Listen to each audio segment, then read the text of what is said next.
আচ্ছা, সোনার গয়নার দামের ট্যাগটা দেখে কি কখনো অবাক লাগে যে এত দাম কেন? আচ্ছা, যদি বলি যে এই দামের পেছনে গয়নাটার চেয়েও বিশ্ব রাজনীতি আর মুদ্রার খেলার ভূমিকা অনেক বেশি, তাহলে চলুন আজ সোনার দামের এই পুরো ধাঁধাটা একটু সমাধান করার চেষ্টা করা যাক। শুরুতেই এই সংখ্যাটা দেখুন, 2,86,001 টাকা। ঠিকই শুনছেন, এটা হলো বাংলাদেশে 1 ভরি 22 ক্যারেট সোনার সর্বকালের সর্বোচ্চ দাম। আর আমাদের আজকের আলোচনার কেন্দ্রবিন্দু কিন্তু এই একটা সংখ্যাই। মানে এই দামের বৃদ্ধিটা এতটাই নাটকীয় ছিল যে ঢাকা ট্রিবিউন তাদের রিপোর্টে বলছে যে সাম্প্রতিক বছরগুলোতে একদিনে ঘোষিত সর্বোচ্চ বৃদ্ধি। এটাই বুঝতেই পারছেন, এটা কোনো ছোটখাটো ব্যাপার না, বাজারের জন্য এটা রীতিমতো একটা বড় ধাক্কা। তো প্রশ্নটা হলো, এই যে রেকর্ড ভাঙা দাম, এর পেছনের আসল রহস্যটা কি? চলুন না এর স্তরগুলো এক এক করে সরিয়ে দেখি কিভাবে এই অবিশ্বাস্য সংখ্যাটা তৈরি হলো। একবার ভাবুন তো, মাত্র একদিনে, 29শে জানুয়ারি 2026, দাম বেড়ে গেল 16,000 টাকারও বেশি। মানে আগের দিন যেটা ছিল প্রায় 2,70,000 টাকা, পরের দিন সকালেই সেটা হয়ে গেল 2,86,001 টাকা। এটা তো এক কথায় অবিশ্বাস্য একটা লাভ, তাই না? আর মজার ব্যাপার হলো, এই ঘটনাটা কিন্তু শুধু বাংলাদেশে ঘটছে তা না। এই দাম বাড়ার পুরো ছবিটা বুঝতে হলে আমাদের আসলে আরেকটু বড় ক্যানভাসে তাকাতে হবে, দেখতে হবে বিশ্বজুড়ে ঠিক কি ঘটছে। তাহলে আসল প্রশ্নটা হলো, সারা বিশ্বে হঠাৎ করে সোনার এত চাহিদা, এত দাম বাড়ার কারণটা কি? এর উত্তর কিন্তু লুকিয়ে আছে কয়েকটা বড়সড় আন্তর্জাতিক ঘটনার মধ্যে।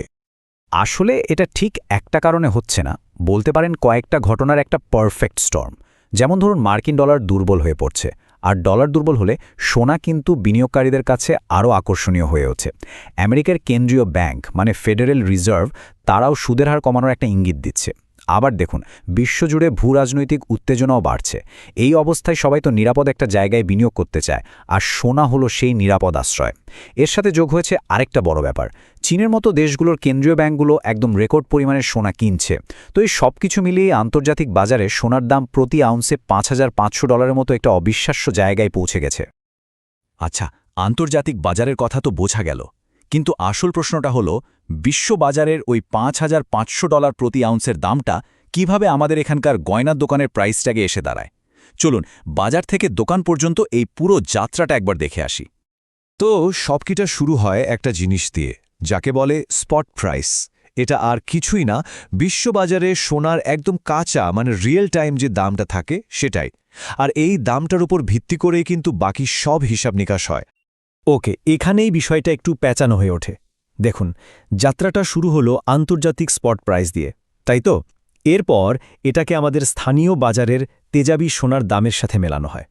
তেজাবি সোনা মানে হলো একদম খাঁটি অপরিশোধিত সোনা, যা আমাদের এখানে বেচাকেনা হয়। আচ্ছা, এরপরের ধাপে বাংলাদেশ জুয়েলার্স সমিতি মানে বাজুস তাদের আনুষ্ঠানিক দামটা ঠিক করে। কিন্তু গল্পটা এখানেই শেষ না। এর উপর যোগ হয় গয়না বানানোর মজুরি, যেটা কমপক্ষে 6%। আর তারপর একদম শেষে যোগ হয় সরকারের 5% ভ্যাট। এই সবগুলো স্তর পার হয়েই কিন্তু আমরা ওই ফাইনাল প্রাইস ট্যাগটা দেখতে পাই। আচ্ছা, সামনে এগোনোর আগে একটা কাজ করা যাক। চলুন সোনার যে নিজস্ব একটা ভাষা আছে, মানে ক্যারেট, ভরি, এই শব্দগুলো, এগুলোর আসল মানেটা একটু বুঝে নিই। কারণ দামের পুরো অঙ্কটা বুঝতে হলে এই পরিভাষাগুলো জানা কিন্তু খুবই জরুরি। যেমন ধরুন, আমরা যে বলি 22 ক্যারেট সোনা, এর মানেটা কি? এর মানে হলো এতে 91.7% খাঁটি সোনা আছে, আর বাকি 8.3% হল অন্য ধাতু যেমন তামা বা রূপা। এই মিক্সিংটা আসলে জরুরি, কারণ একদম 24 ক্যারেট বা 99.9% খাঁটি সোনা কিন্তু খুবই নরম হয়। এই মিশ্রণটাই গয়নাকে মজবুত আর টেকসই করে তোলে। এবার আসি ওজনের হিসাবে। আমাদের দেশে তো ভরি শব্দটাই সবচেয়ে বেশি চলে, তাই না? এক ভরি মানে হলো 11.664 গ্রাম।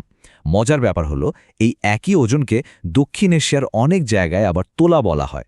কিন্তু আন্তর্জাতিক বাজারে যখন সোনার লেনদেন হয়, তখন কিন্তু ভরি বা তোলা চলে না। সেখানে হিসাব হয় ট্রয় আউন্সে, যেটা প্রায় 31.1 গ্রামের সমান। আচ্ছা, এবার এমন একটা বিষয় নিয়ে কথা বলবো যা শুনলে একটু মাথা ঘুরে যেতে পারে, সেটা হলো মুদ্রার প্রভাব। মানে একই সোনার দাম কোন দেশের মুদ্রায় মাপা হচ্ছে তার উপর কিন্তু এর রিটার্ন বা মূল্য অনেকটাই নির্ভর করে। চলুন দেখি ব্যাপারটা কিভাবে কাজ করে।